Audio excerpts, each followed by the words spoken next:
What's up, everybody? This is Panic Knife with TheAwfulGamer.com, bringing you a little bit of Crysis 2, which we haven't put any videos out for yet, but it's a game that both Eno and I just we like it. I mean, it's a good change of pace from the typical Call of Duty games, and I'm showing you.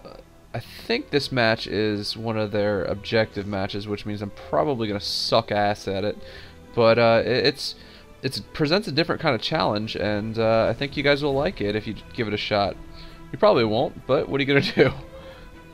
It also is home of the longest loading screens of all time. Finally, we jump in. I think I jump in a little bit late on this game. I'm choosing my custom class, which I generally suck at, actually, because I added a crazy scope. It's like an ACOG scope on my gun, and I freaking hate that in Call of Duty. So why would I like it in Crysis? But the funny thing about this is that it's called like an assault scope, so I'm thinking, this is gonna be great, man. It's be like a sweet reflex, red dot, something like that. Nah, it's an ACOG scope. But it's funny because in this game, the ACOG scope actually seems to work pretty well. Now you notice right here, I did it right actually for once, where you're supposed to pull out of your cloak mode and change into your armor mode before you start shooting, because if you don't, it'll actually drain all of your energy, which doesn't let you run, it doesn't let you jump, it doesn't let you, more importantly, re-engage the cloak, which really is the only way you stay alive for most of these games. I have to say, I suck at spotting people in this game. It's really hard to see guys with the cloak on, and I mean, I guess that's intentional, but everybody else seems to be able to do it pretty easily, and I have the biggest problems with it. The only way I'm really able to spot people is in situations like this, where you're long shooting, and they don't see you to begin with. You have time to line up the shot, or when I am sound whoring. For those of you who are serious at all about video games, I would highly, highly recommend getting a, oh nice, I think that's for my grenade throw there. Yeah, look at that. It's beautiful. It's one of the few times I'll get a grenade kill in this game.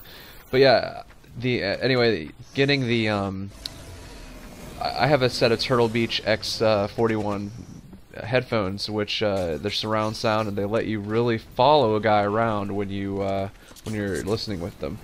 And that's the best way I've found to spot people in this game, because quite frankly, I can't see crap when these guys are walking around, and when they pop around the corner with their cloak on, they see me first for some reason, because who knows, maybe my display is a little messed up on my screen or something in terms of my colors, but they always seem to spot me before I spot them, and I get just smoted a lot of the times.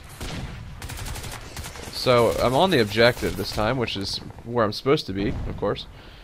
And get dropped down to low health and keep firing, using the post as cover for the most part here. And there it goes. Yeah, I mean, this game's pretty brutal. I found that it's a little bit sluggish in terms of the back and forth, but the back and forth. In terms of the aiming, it's nothing like Call of Duty, where you turn your sensitivity up and it literally flies. You turn your sensitivity up in this game, and it still is a little sluggish, which that's not necessarily a bad thing. There's a lot of games like that, like Battlefield, like Killzone. Although Killzone's a little bit better than this one. This one I found to be notably sluggish in the controls.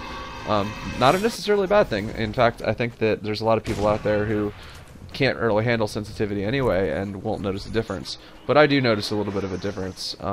It's kind of tough to keep your gun sights on the guy, as I get some points there. Nice little kill, but I have to get out of the street there because I'm getting shot. You can take a couple bullets in this game, but you can't, it's not a good strategy to sit out in the wide open areas and let them take you down. I got that kill there, and then just got killed myself. It's the same old crap, I can't stay alive when they're cloaking around me. So they take the crash site. I guess that's the name of the mode. Generally it's sort of like headquarters in Call of Duty, where you're looking for the crash site. You capture it, and then you try to hold it for as long as possible until it breaks or destroys itself or something like that. So my team just took this crash site, and now I'm going to work my way up towards it. This is one of the few times I'm actually going to play well in terms of an objective game. I'm crouching behind this thing, using it for cover, and maybe not. One of these times I do that. I'll work my way up there, though. There we go. Now I'm going to use things for cover and try to take shots at guys and, get some kills.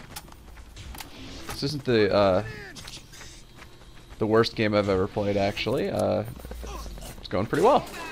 But anyway, it gets a little old just playing Call of Duty all the time, or just playing Battlefield all the time, and I highly recommend you try out games like Crysis. It's a solid game. I mean, the single-player campaign mode is pretty cool, and the multiplayer, while there aren't a ton of people playing at all times, I mean, you're not going to get the 500,000 you get on Call of Duty Black Ops, but there's enough variation in the types of games where it stays interesting, and the mechanics are a lot different, and I think you really would enjoy it if you're a big fan of first-person shooters. As I work down here to the headquarters, I guess, the crash site, and pick up some points. The kill streaks in this one, I gotta be honest, I've never gotten a kill streak above 3. I think, well, maybe I've gotten a 4, but I've never been able to get the 5-0 kill streak. And call me a noob all you want. It's tough in this game to get those kill streaks. I'm doing really well in this game, actually, to be honest with you. I was able to pick up a couple kills here. I think I was able to pick up a couple assists as well. This is my second or third death, I can't remember, but just another case where I wasn't quite watching the guy. It happens. There's a lot of open fields of fire in this game, that's for sure. I used my kill streak there, which is nice. It's one of the few times I actually can contribute to my team. Obviously, the maximum radar is the other way to really be able to spot guys. You can see the red dot, and therefore you kind of know they're going to be around that corner, and you know to be looking out for their cloaked silhouette. And even though I see that, often I don't quite, I know that it's coming. I don't quite spot it very well, but it is what it is. We end up losing this game, but it wasn't the worst game of all time. I went 6-3, and I had a couple assists. It's a fun game, I got some points for capturing the points as well, which is not something I do often, but it's a fun game. I think you guys would enjoy it. Give it a shot. Anyway, this is Panic Knife with theawfulgamer.com, and happy hunting.